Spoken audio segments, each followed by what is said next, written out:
An Aisyah radhiyallahu anha, dari Aisyah radhiyallahu anha, qalat, beliau berkata, kana Nabiyyu sallallahu alaihi wasallam, adalah Nabi sallallahu alaihi wasallam, idza igtasala, kalau beliau mandi, minal janabati, itu mandi junub, pertama beliau lakukan ghusala yadayhi, mencuci kedua tangannya. Tsumma tawaddo'a, kemudian beliau berwudu, wudu'ahu lis-shalah, seperti wudu akan sholat. Dan sudah kita bahas hadis 6, 7 sampai 9 membahas tentang cara wudu yang dicontohkan oleh Rasulullah. Wudu sampai untuk sholat ini tentu wudu sampai tuntas, sampai selesai membasuh kedua kaki. Itu wudu'ahu lis-shalah. Tsumma igtasala, kemudian beliau mandi. Tsumma yukhallilu biyadaihi sya'rahu. Selesai wudu beliau menyela-nyelai dengan kedua tangannya rambutnya. Ini selesai wudu, kemudian basahi tangannya atau kedua tangannya dimasukkan ke irus atau ke gayung untuk menyela-nyelai rambutnya. Hatta idza dhanna, sampai ketika beliau sudah meyakini annahu qad arwa basyaratahu, telah membasahi kulit kepalanya, afadha alaihi alma, beliau menyiramkan air ke kepalanya, salasa marrot, 3 kali. Tsumma ghasala, kemudian beliau menyiram sa'ira jasadihi, seluruh badannya. Wa kanat radhiyallahu anha, dan beliau Aisyah berkata, kuntu, aku pernah, aghtasilu ana wa Rasulullah, saya dan Rasulullah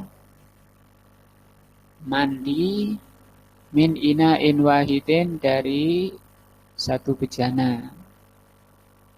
Nagtarifu minhu jami'an, saling menciduk dari satu bejana itu semuanya. Huna, kita lihat asyarhu, itu penjelasannya. Huna intaqalal mu'allifu rahimahullah ila naklil ahadits fi bayani kaifiyatil ghusli. Jadi di sini beliau akan menjelaskan tentang cara mandi junub. Karena kalau syariat itu mengatakan mandi, maka itu yang dimaksud adalah mandi junub, mandi ibadah. Bukan mandinya orang pulang dari sawah untuk bersih-bersih, menyegarkan badan. Itu bukan bahasan syar'i. Maka kalau walaupun cuma mandi, kalau di fikih itu yang dimaksud adalah mandi junub.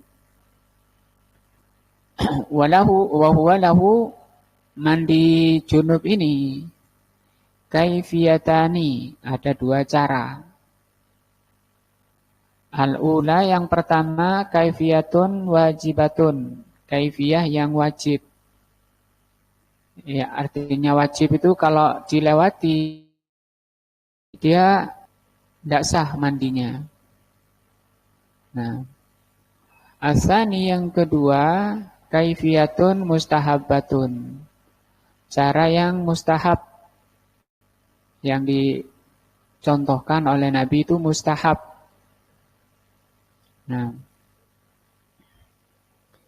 mungkin lebih memudahkan itu seperti doa ruku. Ya, doa ruku itu bacanya apa? Subhana rabbiyal azim, ya. Atau subhanakallahumma bihamdika asyhadu an la ilaha illa anta Gimana doanya yang agak banyak? Subhanakallahumma rabbika Allahumma ghfirli. Itu lebih panjang. Tapi pendeknya Subhana rabbiyal azim. Membaca satu kali hukumnya apa? Wajib. Itu yang dimaksud ini. Artinya kalau nggak baca sama sekali, itu rukuknya nggak sah. Tapi kalau membaca 3 kali, itu hukumnya apa? Mustahab. Nah, itu sunnah. Artinya membaca 1 kali sudah sah. Demikian juga ini yang dimaksud dengan cara ini saja, cara yang wajib ini, wudunya sudah, mandinya sudah sah.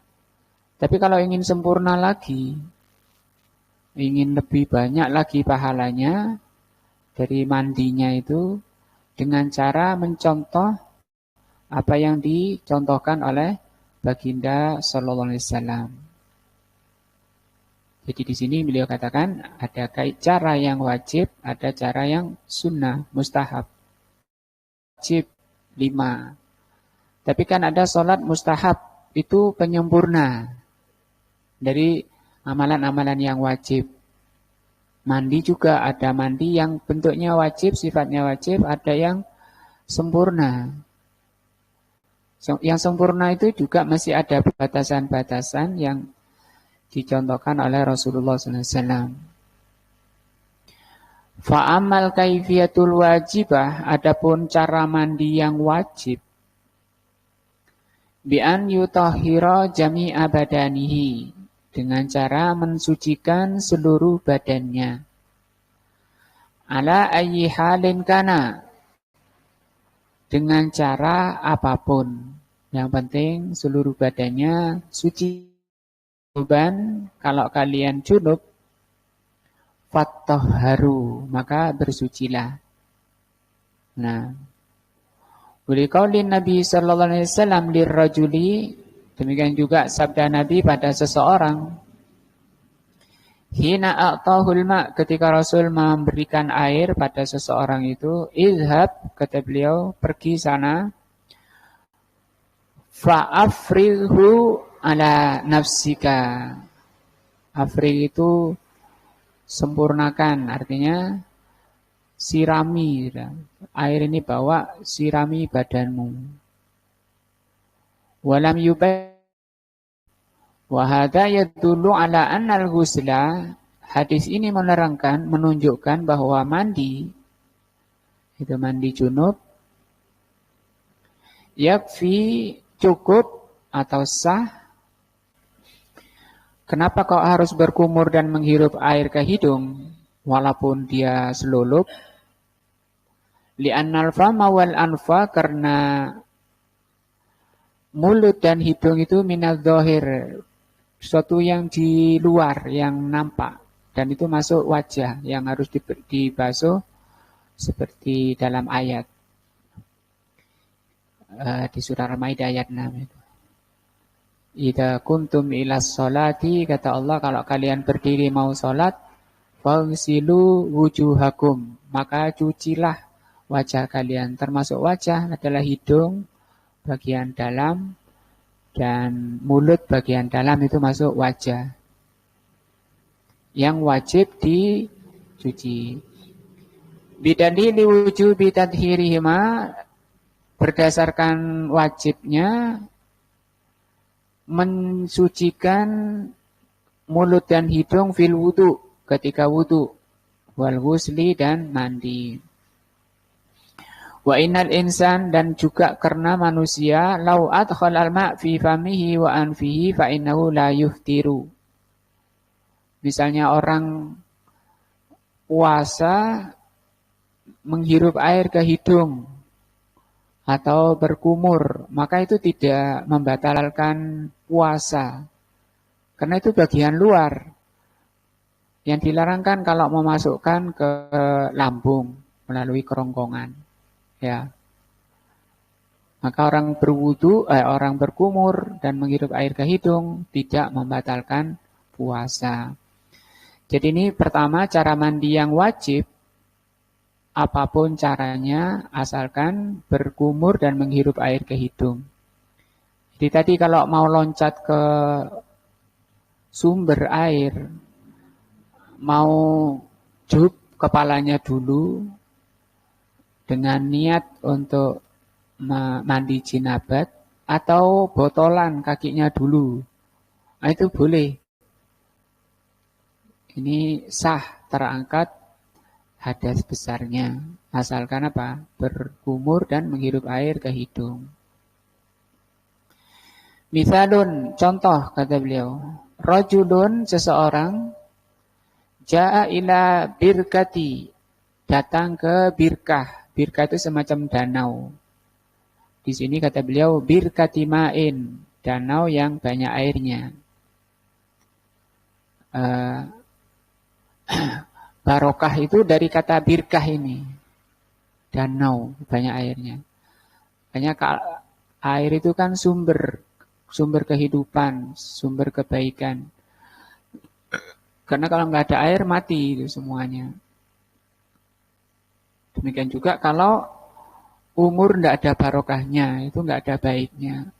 Harta nggak ada barokahnya, ilmu nggak ada barokahnya, istri nggak ada barokahnya. Itu maksudnya nggak ada kebaikannya. Karena birkah itu kumpulan kebaikan. Hanya kalau orang kundangan itu pulang dapat apa? Berkat. Makanya berkat itu dari kata ini, bahasa Arab birkah. Siapa Pak Mayar sendiri? Orang Jawa. Dari kata apa berkat? Dari kata apa ya? Kalau bahasa Jawa apa? Kan susah juga kan. Berkat ini bahasa apa? Oh, habis di Tapi ini karangan Pak Mayar. Oh gitu. Habis ditaruh diangkat. Bawa pulang. Nah, kalau bahasa Arab dari kata apa? Birkah. Misalnya ada seseorang mendatangi birkah, danau. Wahwa junubun, dalam kondisi junub. Faghasa fiha biniyatil ightisal. Kemudian dia selulup. Selulup ini bisa kepalanya dulu atau kakinya dulu. Dengan niat mandi junub. Suma kharaja, kemudian dia keluar. Watamat mado wastansako, kemudian berkumur dan menghirup air ke hidung. Fayajuzu an yusolliya, maka dia sudah boleh sholat. Berarti hadasnya sudah apa? Hilang. Apa itu hadas Pak Gun? Masih ingat? Kotoran ya. Kalau orang ngentut itu, kan tidak ada kotorannya. Tapi kan ada apanya itu? Ada hadas atau orang. Nah, hadas apa Pak Gun masih ingat? Sifat yang ada pada seseorang yang menghalangi diterima sahnya sholat atau sahnya ibadah yang disyaratkan dengan toharoh.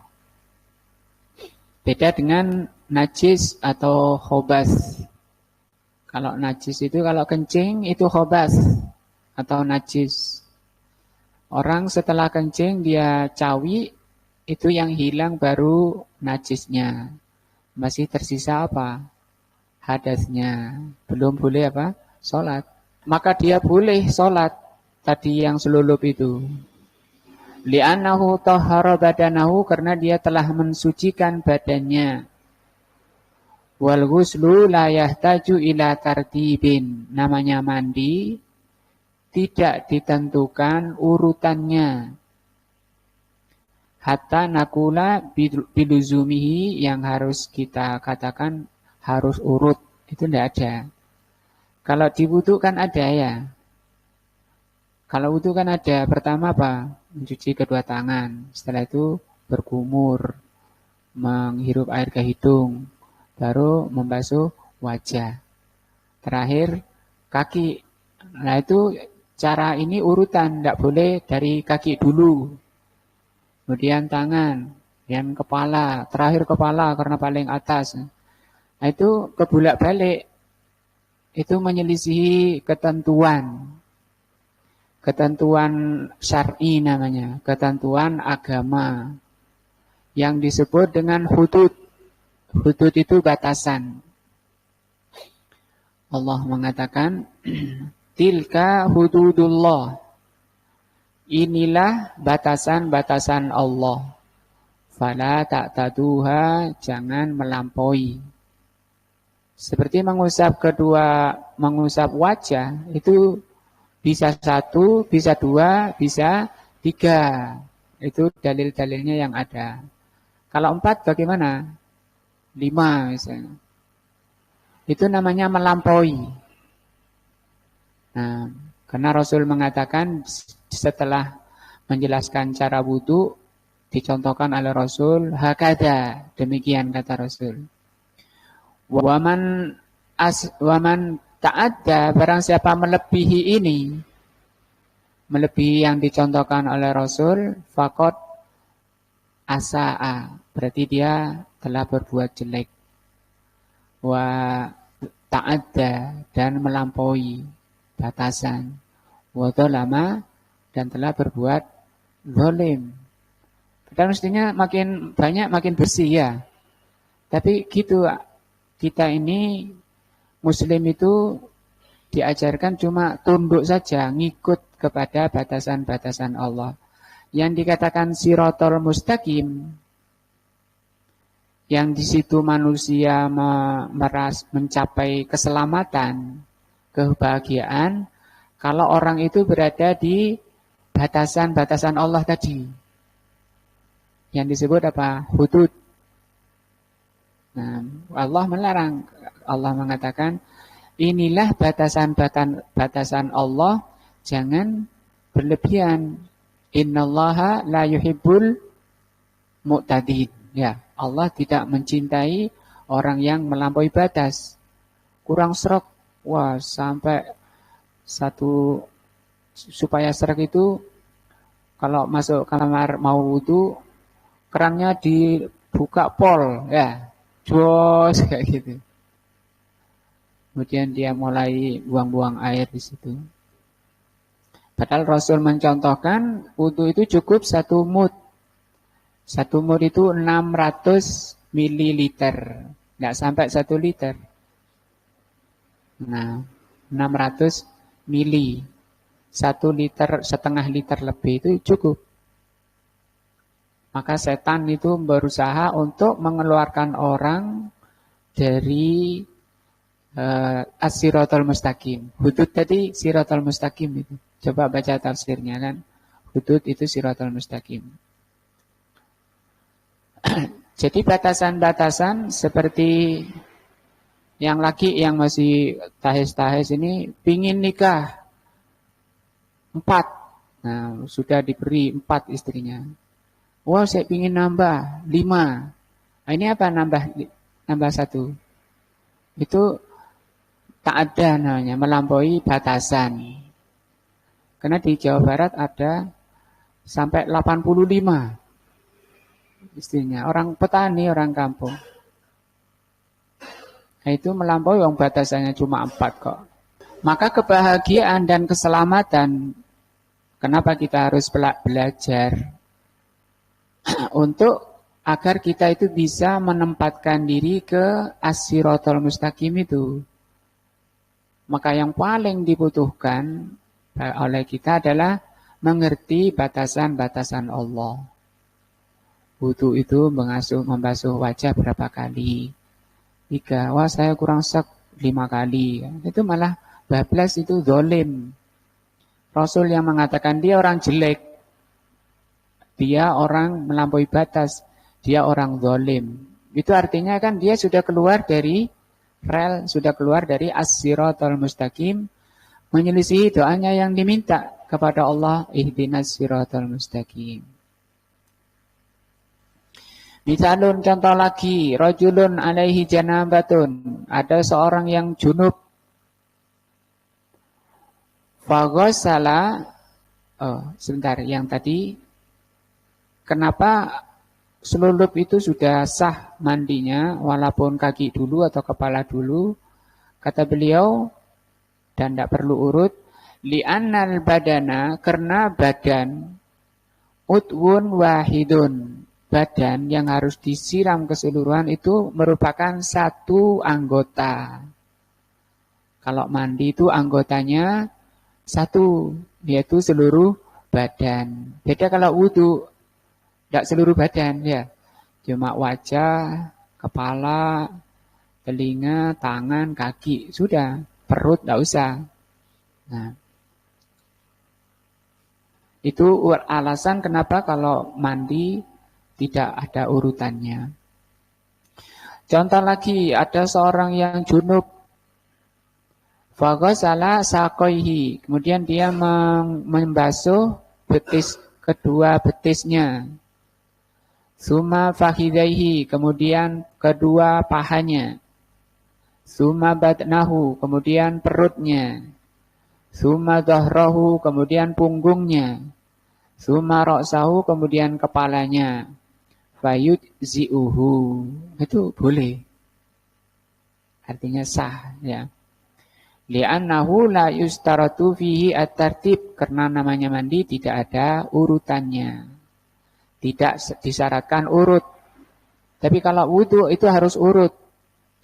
Dari kepala, wajah dulu, kemudian kepala dan telinga, terus tangan. Itu tidak boleh dibalik. Misalnya tangan dulu, kepala, baru wajah.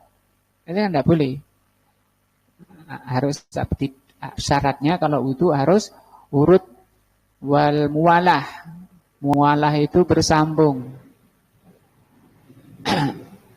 Maksudnya bersambung, habis basuh wajah, habis berkumur, mencuci kedua tangan, berkumur, menghirup air ke hidung, basuh wajah. Belum selesai kan masih kepala, belum tangan sama kaki. Kemudian dia pergi ngopi-ngopi, makan snack kayak gitu ya. Dia sedang wudhu tadi, dipanggil, kopinya, pergi. Sampai kering itu wajah. Nah, itu namanya tidak mualat. Mualat itu bersambung. Itu namanya tidak bersambung. Berarti dia kalau balik ke kamar tempat wudhu harus ngulang. Batasannya apa? Kering. Nah. Wa dalilu dzalika umumul ayah. Dalil bolehnya mandi secara yang wajib ini, cara wajib ini adalah firman Allah, fattahharu wa in kuntum junuban fattahharu. Kalau kalian junub, sucikan.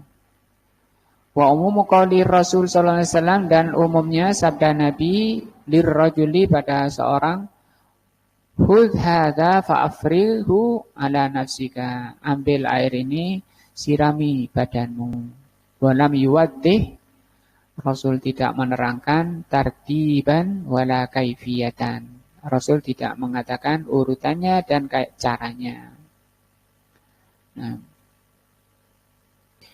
Fa'idha kila, kalau ada yang bertanya, ma hukmu man igtasala, apa hukum orang yang mandi, wa nasya an yatamat mado, dia lupa tidak berkumur, wa yastansyiqa, lupa tidak menghirup air ke hidung. Fal jawab, hukmuhu an yu'idal ghusla, hukumnya enggak sah mandinya, harus diulang. Walau kana shalla, walaupun setelah sholat. Tadi sudah mandi, mandi mana? Sungai, selulup, berkumur enggak? Enggak. Wah, itu enggak sah. Wa yu'idu sholata aidan, sholatnya juga harus diulang. Jadi mandinya enggak sah, berarti masih ada padanya apa? Hadas. Hadasnya belum terangkat namanya. Maka tidak sah, karena dia sholat dalam kondisi wudhu, sholatnya tidak sah. Maka dia harus sholat tanpa dalam kondisi hadas, itu tidak sah. Karena suci dari hadas itu syarat sholat. Harus diulang sholatnya. Qaluhu Aisyah radhiyallahu anha, Aisyah mengatakan, kana Nabiyyu sallallahu alaihi wasallam idza igtasala minal janabati. Rasulullah kalau mau mandi junub, yakni idza syara'a fil igtisal. Yang dimaksud kalau sedang mandi. Walaisal makna idza faragha, bukan tidak bermakna kalau selesai mandi. Kalau selesai mandi baru wudu. Kan banyak yang keliru ya. Mandi dulu baru wudu. Mana dalilnya? Kan tidak ada. Tapi kenyataannya banyak yang mengamalkan seperti itu padahal nggak ada dalilnya. Mandi dulu baru wudu. Au idza arada, atau ketika mau mandi wudu dulu. Nah, yang dicontohkan Nabi tadi apa? Ketika mau mandi, beliau mencuci kedua tangan dulu. Kalau di hadis lain, sebelum mencuci kedua tangan, beliau mencuci kemaluan pakai sabun. Kalau zaman Nabi nggak ada sabun, beliau menggosokkan tangannya ke tanah. Baru dicuci kedua tangannya, baru berwudu. Seperti wudu sholat. Nah, maka di sini kalau dicontohkan oleh Rasul bisa dimaknakan ketika mau mandi, hendak mandi.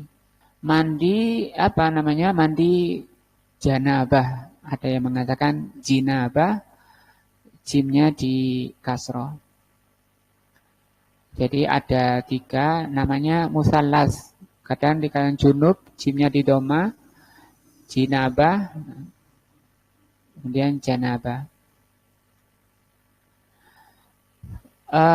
Kata-kata min di sini itu al-zahiru annaha lis-sababiyah. Ini namanya min yang bermakna sababiyah. Kenapa Rasul mandi seperti itu? Disebabkan karena junub. Qauluhu ghasala yadayhi, Rasul kata Aisyah, qauluha Aisyah mengatakan beliau sallallahu alaihi wasallam mencuci kedua tangannya, summa tawaddoa, kemudian berwudu, wudu'ahu lis-shalah, summa igtasala. Wa qauluha ghasala yadayhi li'annahuma al-alatani allatani yutahhira bihima. Kenapa kedua tangannya harus dicuci dulu sebelum berkumur, menghirup air ke hidung? Karena kedua tangannya ini alat untuk bersuci. Nah, fana sabaan yabda'a bihima qabla kulli syai'in. Maka memang sudah seharusnya didahulukan sebelum menghirup air ke hidung dan sebelum berkumur. Tapi ada yang enggak disebutkan di riwayat ini, disebutkan di hadis Maimunah. Yaitu beliau tawi dulu mencuci kemaluannya. Wahal nabda'u ghuslal janabah bil yamin, apakah memulai mandi junub itu dimulai dari yang kanan? Kata beliau, na'am, ya, dari yang kanan dulu. Wudu itu kan juga dari yang kanan dulu.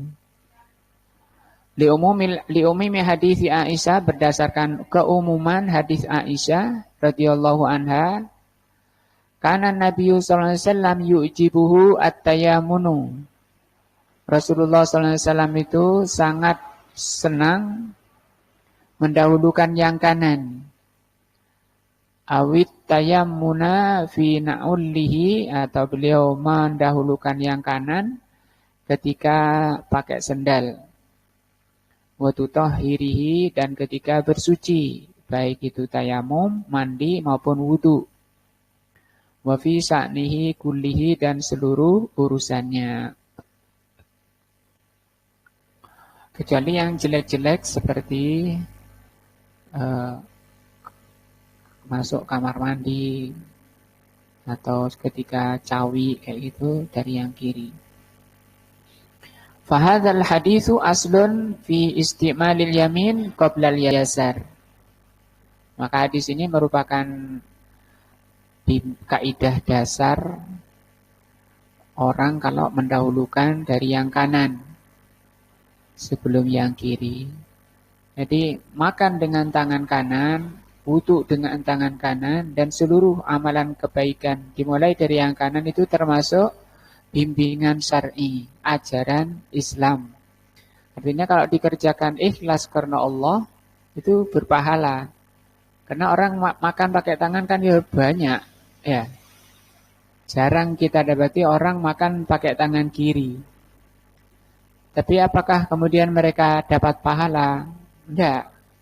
Pahala itu tergantung amalannya.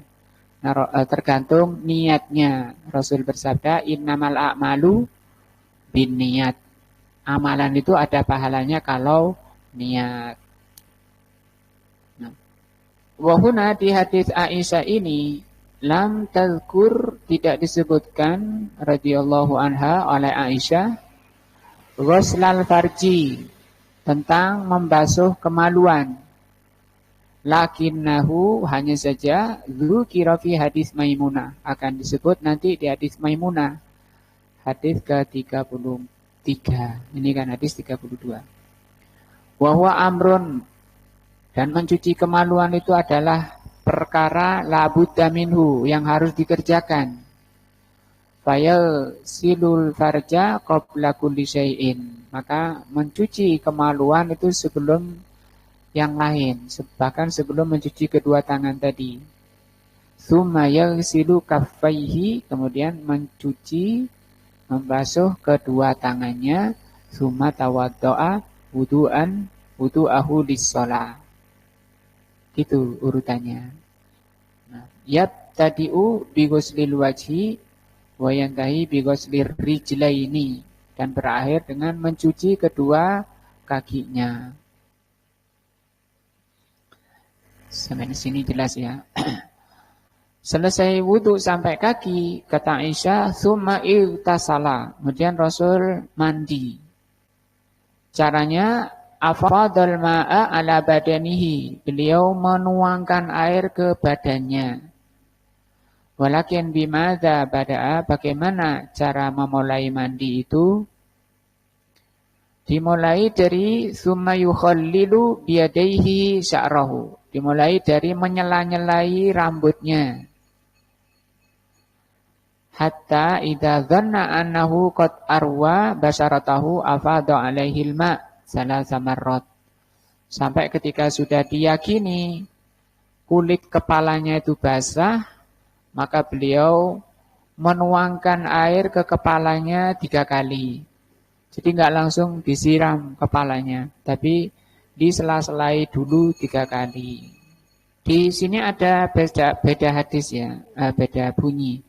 Ketika menyirami badan, menyela-nyelai rambutnya, kata Aisyah, hatta idza dhanna, sampai ketika Rasul meyakini.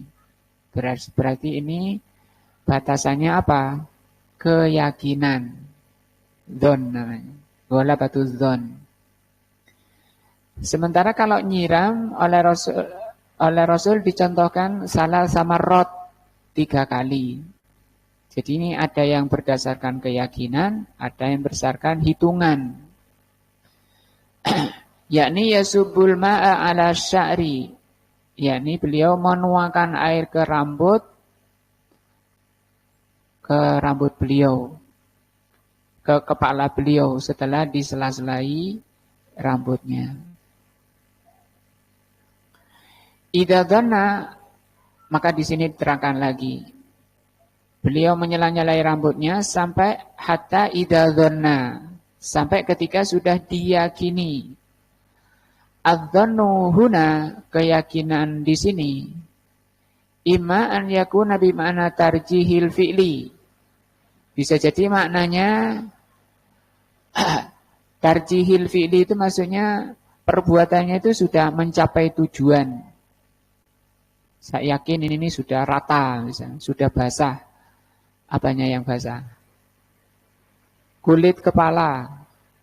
Nah, au tayakunil fi'li, atau kalau ini tarjih, kalau ini yakin perbuatannya itu sudah mencapai tujuan, yaitu basahnya kulit kepala. Artinya kalau cuma mandi disiram saja, kemungkinan air masuk ke kulit kepala itu lemah ya. Satu lemah, kedua menyelisih nasnya karena dalilnya disela-selai dulu kan, ditinggal berarti ini. Sunnah nyela-nyelai rambutnya ditinggal. Berarti ada satu ajaran yang tidak diamalkan. Kalau Syekh di sini merojehkan kepada tarjihul fi'li, kafin kata. Kafin dengan mentarjih. Mentarjih itu diyakini sudah basah. Ya.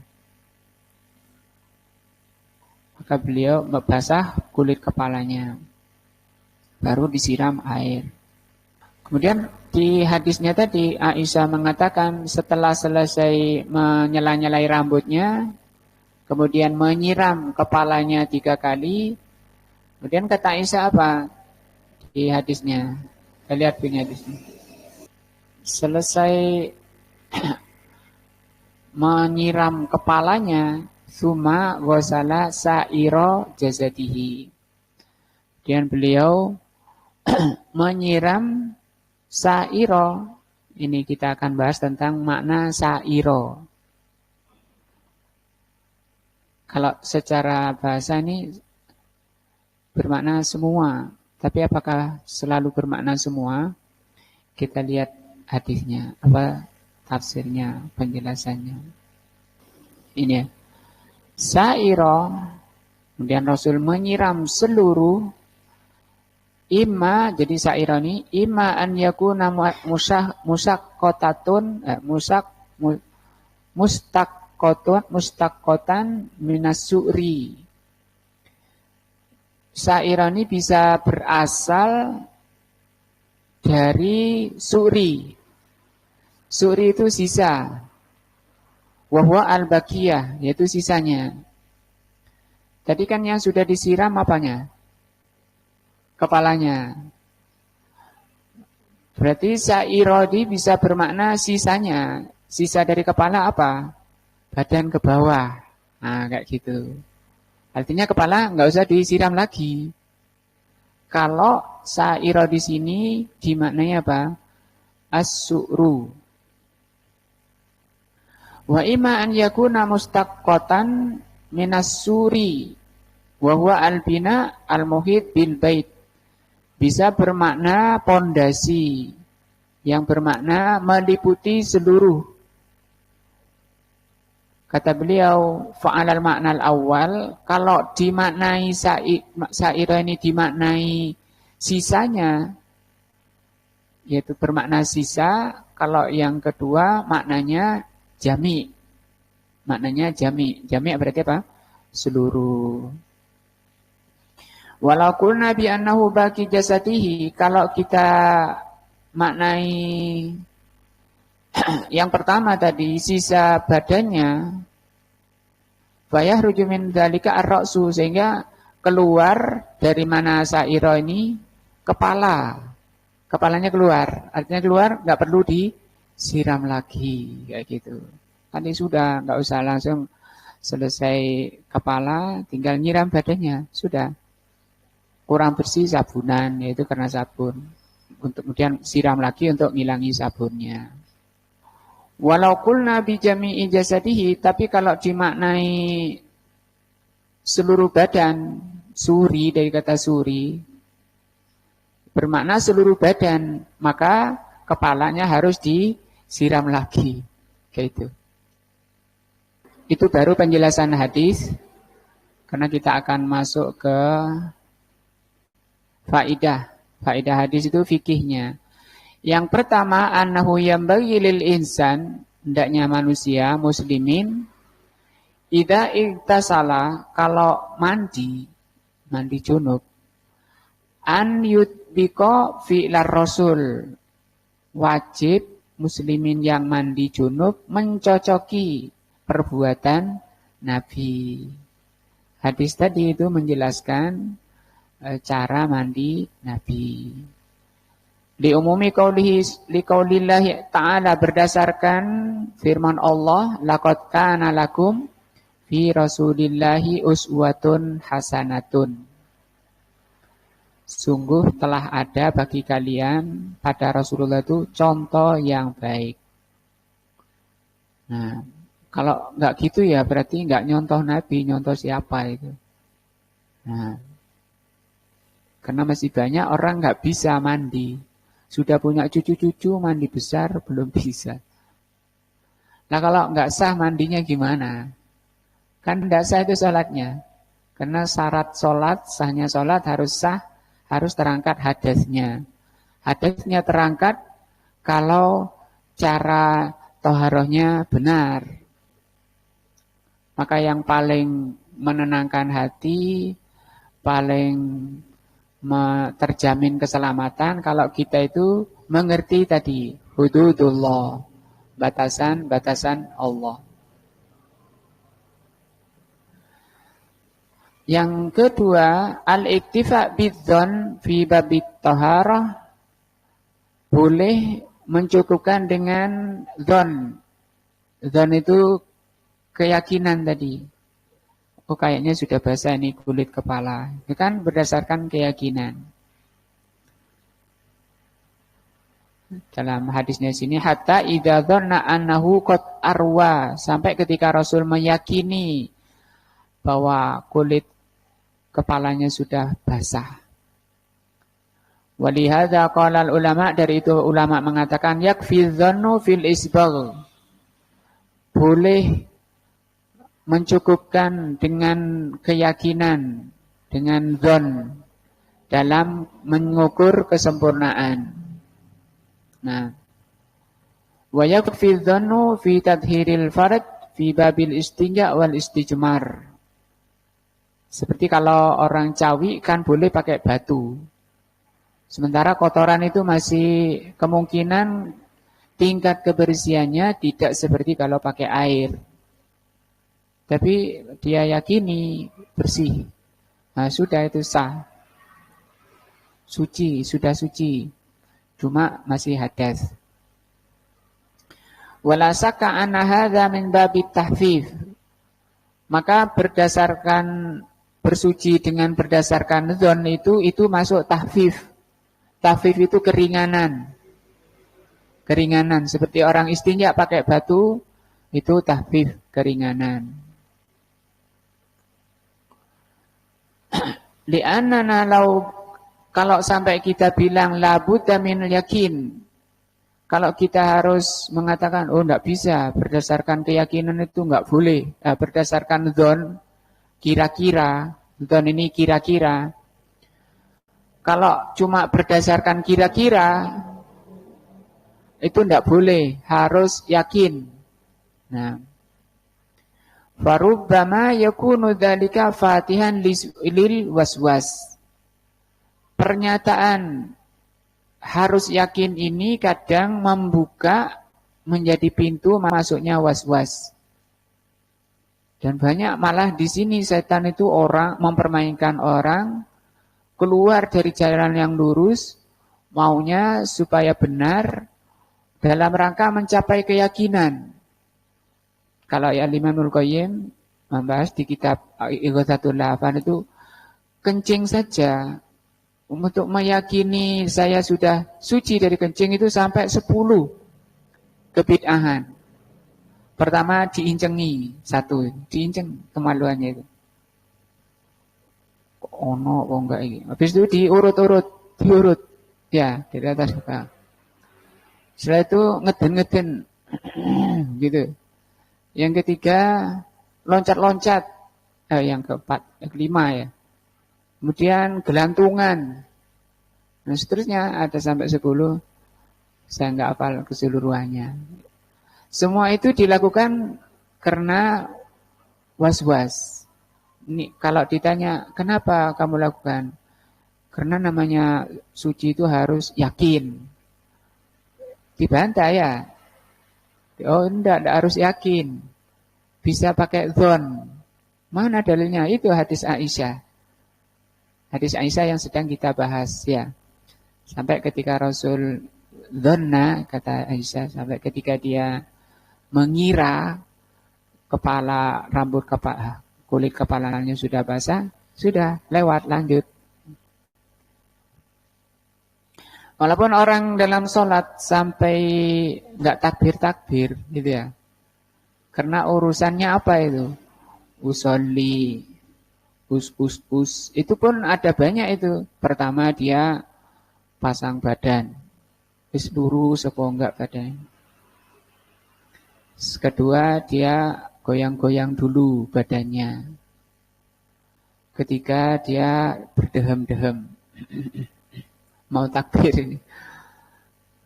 Keempat dia mulai tangannya digoyang-goyang ke depan, belakang. Sampai kata beliau, kemudian teriak dengan keras, Allah, kayak orang komandan mengomando pasukannya serbu kayak gitu. Itu semua permainan syaitan. Maunya dia apa? Ini yakin kan? Yakin yang dia subuhatnya itu diyakin. Padahal tidak harus gitu. Karena perkiraan ini, zon ya. Ini sudah disepakati. Perkaranya sudah jelas. Yang nggak perlu lagi dimasuki oleh ragu. Mulai dari istrinya yang mungkin tahu pertama. Suamiku wudu. Nah itu kan dia ngira ini mau wudu, mau sholat. Sudah tarhim. Oh iya bener, suamiku mau sholat. Anaknya, oh ini bapakku mau wudu. Luar tetangganya, oh ini mau sholat. Benar sudah adzan, mau sholat. Dia sendiri sudah paham bahwa dirinya mau sholat. Sudah niat dari awal. Kok qadarullah sampai ketika imam takbir, setan datang. Kamu belum niat, kata setan. Padahal di rumah tadi sudah niat itu. Niat apa itu? Yang sudah diketahui istrinya, sudah diketahui anaknya, sudah diketahui tetangganya. Kata Imam Syafi'i, ini orang lupa diri sudah. Lupa dirinya kalau tadi sudah niat. Maka orang yang lupa dirinya itu masuk dari kegilaan. Nah ini masa imamnya sudah baca surat pendek. Tadi kan mulai bareng, sudah sahnya bareng. Imam takbir, Allahu Akbar. Dia belum takbir karena sibuk mau meyakinkan hatinya katanya. Diangkat, dijatuhkan, diangkat, dijatuhkan. Sampai ketika imamnya sudah qul'a'udzu birabbin nas, malikin nas, ilahin nas. Waduh, ini sudah mau ruku, ini kok belum jadi-jadi ini gimana? Begitu imam ruku, belum jadi, mau bangun dari ruku, wis kesuwen wis tak jadi-jadinya wis. Nah, artinya para ulama sendiri bingung mau memutusi ini perkara gampang atau perkara susah. Itu nggak bisa memutusi ulama. Ulama nggak bisa memutusi itu perkara gampang atau susah. Kalau dikatakan gampang, enggak, karena dari awal sampai imam mau berdiri dari rukuk nggak jadi-jadi, kan susah. Tapi kalau dikatakan susah, kenapa? Ketika imam mau berdiri dari rukuk, langsung dia rukuk. Karena takut ketinggalan satu rakaat. Nah, jadi kita ikuti ini tadi kembali kepada orang yang selamat. Kalau mengerti batasan-batasan Allah. Mengerti hududullah. Enak kita sudah tahu. Oh, aku yakin. Ini maghrib ini. Keadzan-adzan imamnya tak muadzinnya ngopi-ngopi ke santai ngopi-ngopi. Malah sudah maghrib. Sudah masuk ini. Karena dia punya ilmu batasan-batasan maghrib. Nah, dia puasa dulu, batalkan dulu. Sudah kenyang, imamnya kenyang, muadzinnya kenyang, baru kelenuk-kelenuk ke masjid azan. Akhirnya kita ketinggalan sunnah, karena sunnahnya puasa buka itu apa? Disegerakan. Rasul mengatakan umat ini kondisinya tetap baik kalau dia mempercepat buka mengakhirkan sahur. Artinya kita terluput dari sunnahnya menyegerakan buka gara-gara tadi lemotnya muadzin, sembrononya muadzin. Maka Rasul mengatakan idza adbara min hahuna wa aqbala min hahuna faqad aftara shaimu. Kalau malam sudah datang dari barat apa timur, Pak Mayar? Datangnya malam dari barat. Mas Ar ketawa, Mas Ar. Dari timur apa barat? Mas Johar. Malam dari timur lah. Ya, dan pergi kata Rasul, kalau malam sudah datang dari timur, jadi kalau bengi mau lihat maghrib itu dari timur, jangan ngincang ke barat. Di barat masih ada matahari mau tenggelam. Masih terang. Tapi di timur sudah gelap.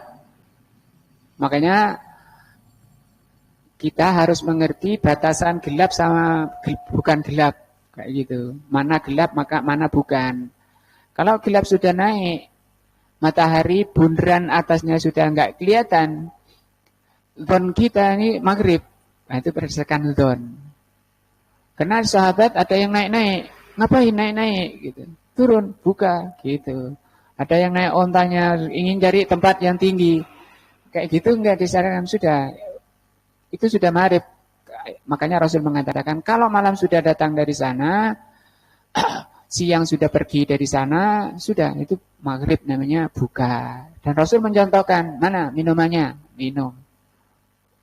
Cuma tadi itu karena orang jauhnya dari hudud Allah, batasan-batasan Allah, keluar dari as-siratal mustaqim. Mau qomat saja zaman sekarang